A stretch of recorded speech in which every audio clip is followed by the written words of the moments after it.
আসসালামু আলাইকুম। আমরা আছি স্পোর্ট ক্লাব থেকে, শ্যাডোল স্পোর্ট ক্লাব থেকে। এই জায়গাটাতে আসতে আপনাকে উইটনি মার্কেট থেকে 10 মিনিট সময় লাগতে পারে, আর যদি আপনি শ্যাডোল স্টেশন থেকে আসেন তাহলে আপনার লাগবে 5 মিনিট।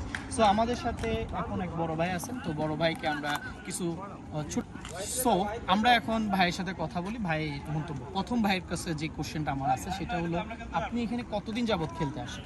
আসসালামু আলাইকুম ভাই, আমি এখানে মূলত 3 সপ্তাহ 4 সপ্তাহ থেকে খেলি, আর এই তো এটা চলতেছে।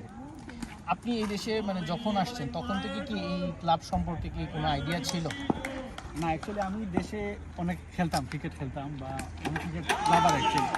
আর দেশে আসার পর, এখানে আসার পর তখন ছিল উইন্টার আসছিল, তো উইন্টারের সময় আমি খেলার সুযোগ পাই না, অনেক ঠান্ডা।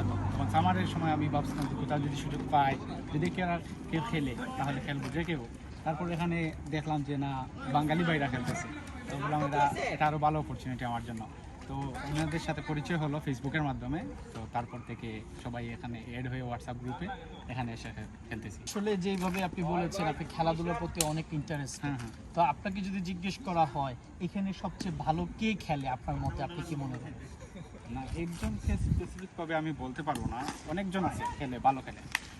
জি, অনেকজন আছে, শাওন ভাই আছে, তারপরে আসিফ ভাই আছে, অনেক আছে ভালো খেলে, ভালো বল করে, কেউ আছে ভালো বোলিং করে, কেউ আছে ভালো ব্যাটিং করে, কেউ অলরাউন্ডার, অনেক আছে। So much.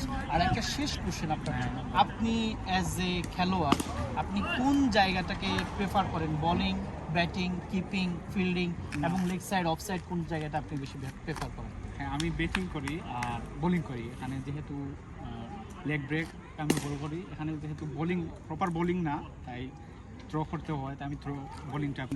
সুন্দর একটা মুহূর্ত আমাদের সাথে শেয়ার করার জন্য অসংখ্য ধন্যবাদ। Thank you. সো আমরা আপনারা এখনও দেখতে পাচ্ছেন আমাদের সাথে আরও অনেক ভাইরা আছে, খেলাধুলা করতেছে। আমরা একটু দেখি। বর্তমানে একটি বল হচ্ছে, বল কিন্তু কোনো কারণে বলটিকে সে ব্যাটে লাগাইতে পারে নাই।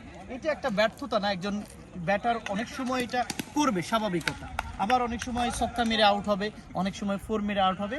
আমি একটু ডিসক্রাইব করি। এখানে খেলার সিস্টেমটা হলো, এই যে পুরো নেটটা দেখতেছেন, এই পুরো নেটে যদি উড়ে বল লাগে এটা হলো আউট। সেজন্য আমাদের বাংলাদেশি যে খেলোয়াড়রা খেলাধুলা করে তারা কেউ ছক্কা মারতে পারে না, ছক্কা মারতে গেলে আউট হয়।